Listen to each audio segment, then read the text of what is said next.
What if one of America's two great political parties changed completely and nobody noticed?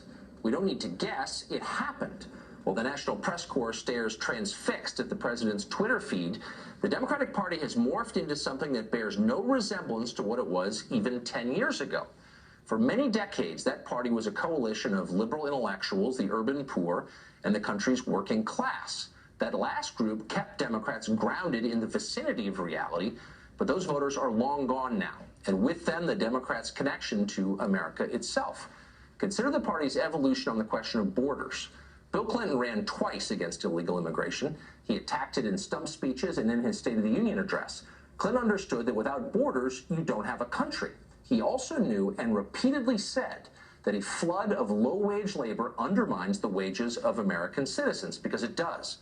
Try making that point today. Keith Ellison will denounce you as a Nazi. Ellison is a Democratic congressman from Minnesota. This year, he was nearly elected chairman of the DNC. He's not a fringe character.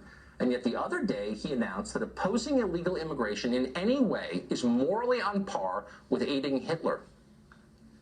I'm one of the people who believes we should give our neighbors sanctuary.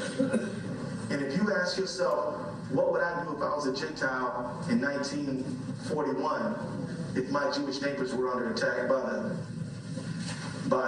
the Nazis? Would I give them sanctuary? You might be about to find out what you would do. Will you pass that moral test, or will you fail it?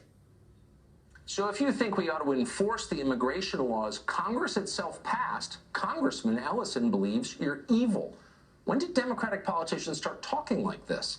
Maybe around the time Congresswoman Maxine Waters of Los Angeles became a folk hero on the left. In a recent appearance, Waters explained that the Trump administration isn't simply wrong on the issues, it's a front for the Klan. I'm cleaning out the White House. This person who does not respect you, this dishonorable human being who cheats everybody, this dishonorable human being who will lie at the drop of a hat, this dishonorable human being who have the alt-right and the KKK and everybody else inside his cabinet. I'm going to say impeach 45 every day. Impeach 45 every day. That's not political rhetoric. It's a war cry. It's an incitement to hysteria, and maybe worse. If you really thought the Ku Klux Klan controlled the White House, what would you do? What wouldn't you do? Where are the adults in the Democratic Party? It used to be they were in leadership, but not anymore. Nancy Pelosi is the most powerful Democrat in the House of Representatives. She was once Speaker, you'll remember. She may soon be again. Pelosi isn't just tolerant of illegal immigration. She's now explicitly encouraging it. Watch this. The list goes on and on about how we want to advance and protect the Dreamers until we can pass the bill. Their families did a great thing for our country, bringing these kids here who are working, who are in the military, who are in school, who are a brilliant part of our future. Breaking our laws is now a great thing, says one of our country's chief lawmakers. People who ignore the legislation Congress writes should be congratulated for it, says one of Congress's top leaders. That's more than perverse. This is what it looks like when the people in charge of a country decide to destroy it. Their motive? It's always the same. Political power. They lost it, they want it back, even if it means hurting the people they are sworn to protect.